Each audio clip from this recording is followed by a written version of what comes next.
Oi, irmãos, irmãs, bom dia. Hoje a gente vai pensar um pouco no capítulo 7 do Evangelho de João.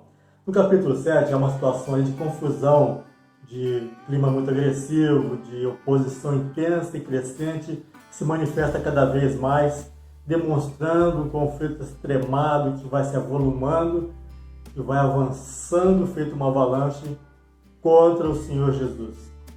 Nessa fase agora, a gente pode pensar que isso começa lá no capítulo 5, do tanque de Betesda, onde o Senhor Jesus curou um homem, havia 38 anos, doente. Fez isso no sábado.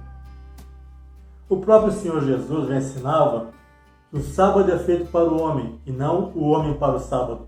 No entanto, contra esse argumento de que ele tinha violado o sábado, feito pelos seus inimigos, seus detratores, havia a situação dele dizer: olha, vocês podem fazer circuncisão num homem, mas eu curei um homem inteiro. Vocês podem circuncidá-lo num sábado e eu não posso curá-lo totalmente num sábado? Podem curar parte, mas eu não posso curá-lo todo.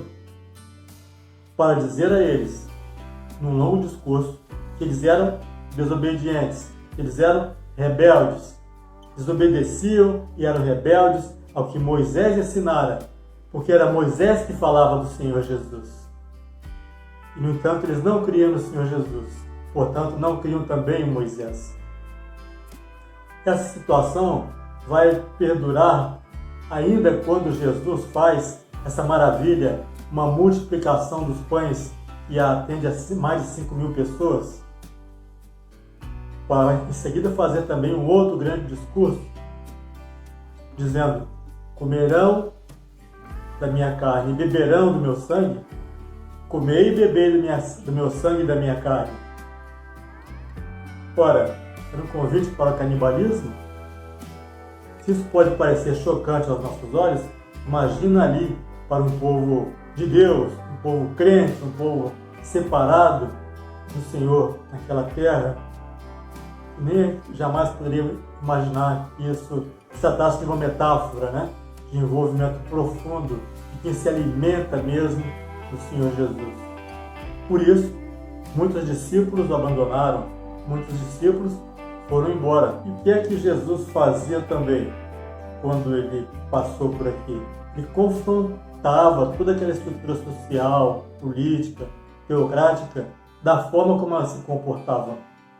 Há um passo que ele acusa os seus adversários de serem desobedientes e rebeldes contra as Escrituras, pois eram elas que falavam dele. Ao mesmo tempo ele curava mulheres, curava homens, curava todos igualmente. Naquela sociedade onde a mulher tinha um papel subalterno, que seria equivalente hoje a ser uma cidadã de segunda classe, de terceira classe, nem cidadania ela tinha. Ela era como praticamente um servo ali, uma escrava ali, ou como um objeto. No entanto, o Senhor Jesus não só curava as mulheres, como igualmente curava homens, e crianças, e jovens, e também concedia a elas a dignidade humana de igualá-las aos homens. Por isso, em parte, os discípulos se espantam quando ele, à beira de um poço, conversa com a mulher, se dirige a ela, a trata como igual trataria qualquer outra pessoa, uma situação de respeito, de entrega, de diálogo. E com quem mais ainda? Uma mulher samaritana, que era um povo que descendia de misturas de judeus com outros povos miscigenados. Por isso também eram adversários ferrenhos dos judeus. Mas ela vai como portadora da mensagem do Senhor até o seu povo, e o seu povo crê nela. E o povo samaritano depois vai até Cristo. E ouve ele e o acredita, dá crédito a ele, tem fé nele. Esse é o Messias. Um povo, digamos, naqueles termos, gentio, um povo adversário. Jesus se aproxima do outro. Jesus ama o outro, dá essa concessão para ele. Leva a mensagem para ele.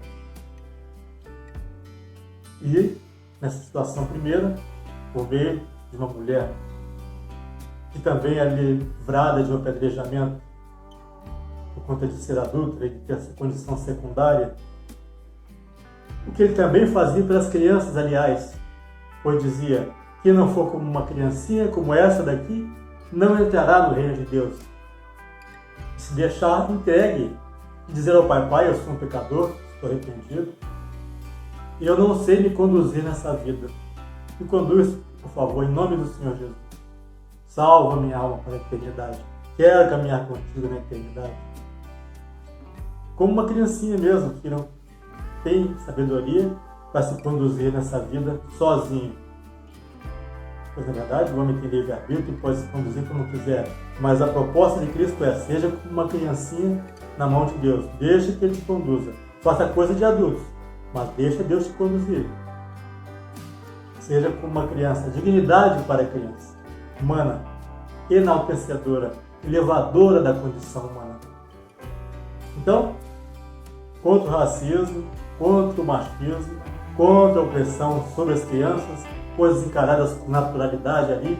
Talvez as crianças sofressem violência na sua educação paterna e materna, não sei. Embora a Bíblia recomende lá atrás para usar a vara, mas com sabedoria para corrigir o seu filho, mas havia essa sabedoria? Quantas pessoas se limitariam à modéstia, à simplicidade da palavra bíblica? Não se limitariam, mas iriam muito além. Ferindo, talvez. Ferindo, quem sabe. Torturando. De muitas formas, físicas ou psicológicas.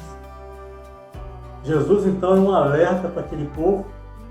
E isso tudo, essa conduta toda, o conduz para aquela situação na qual seus próprios irmãos não creem nele, descreem nele, e isso é o início do capítulo 7. E ele se defende, ele contra-argumenta dizendo: o mundo vos ama a vós, mas ele não ama a mim, porque eu condeno o mal que há no mundo, eu aponto o mal que há no mundo. Todos aqueles crentes ali, que se opunham a Cristo, então o encontram na festa das tendas, a festa dos tabernáculos, onde ele vai, mas em oculto, né, saindo a parte dos seus irmãos, e vai até a festa onde eles já estavam também, a festa das tendas, a festa dos tabernáculos. E lá ele acusa a multidão de querer matá-lo. E eles falam para ele: você tem demônio, você é endemoniado, né? Quem é que quer matar você? Nesse conflito ali dele com a multidão, ele anuncia a sua partida: volto para aquele que me enviou, vou para onde vós não podeis me encontrar. E disso nasce um novo conflito, né? Mas para onde esse homem está dizendo? O que é isso que ele está falando? Que ele vai embora? Vai embora para onde? Que a gente não pode contar. Vai para os gregos? Então, em meio a essa eletricidade sendo descarregada e descarregando uma voltagem intensa de coisas malignas, do sobrenatural que é maligno, em interação, agindo com malignidade humana, é que Jesus, no último dia da festa das tendas, da festa dos tabernáculos, ele clama, ele fala em alta voz, ele grita: se alguém tem sede, venha a mim e beberás. Aquele que crê em mim, conforme diz a Escritura, do seu seio jorrarão rios de água viva. Ele falava isso baseando-se na Escritura, a palavra materializada, escrita, a palavra escrita de Deus diante da palavra viva, naquele instante materializada como ser humano, o Senhor Jesus, o Eterno, construtor do universo, a palavra de Deus, construtora de tudo que está à nossa volta, a sabedoria eterna. E João explica, dizendo isso, do Espírito Santo, né, que seria concedido a todos aqueles que creem. Veja, já havia um Espírito Santo que estava em atuação desde sempre, desde a criação do mundo.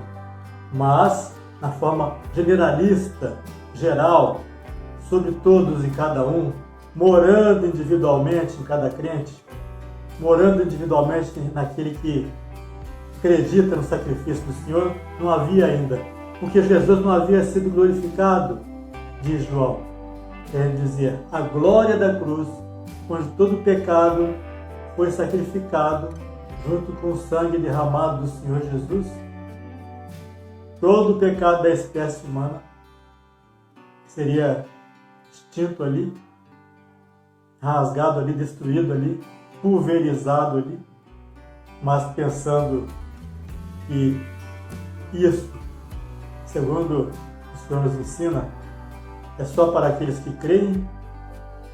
Esse Espírito que vem individualmente sobre cada um de nós para nos educar a mente, para nos ensinar a ver o mundo de uma outra forma, uma construção que é possível, feita pelo amor, amor pelo outro, paciência com o outro, amor por si próprio. Esse instrutor, esse elucidador, esse esclarecedor, esse paráclito, ainda não havia, senão depois da glória do Senhor Jesus. E então eles voltam à questão da discussão, porque alguém ali falou, quando ele gritou e clamou, alguns, diz a Bíblia, creram que ele era o Cristo, o Messias, o Filho de Deus, o enviado do Senhor. Criam que ele era o Eterno, feito homem. No entanto, na contração dos fariseus, dos chefes dos sacerdotes, diziam, pode alguém que é o Messias, ser o Messias intervindo de Belém, da Judéia, porque é lá que nasceria o Cristo. Veio o Cristo por acaso da Galileia, e aí entravam de novo naquela questão de delimitar Deus, mesmo sem conhecimento de causa. E por isso, Nicodemos vai e diz, por acaso condena alguém a nossa lei sem primeiro lhe ouvir?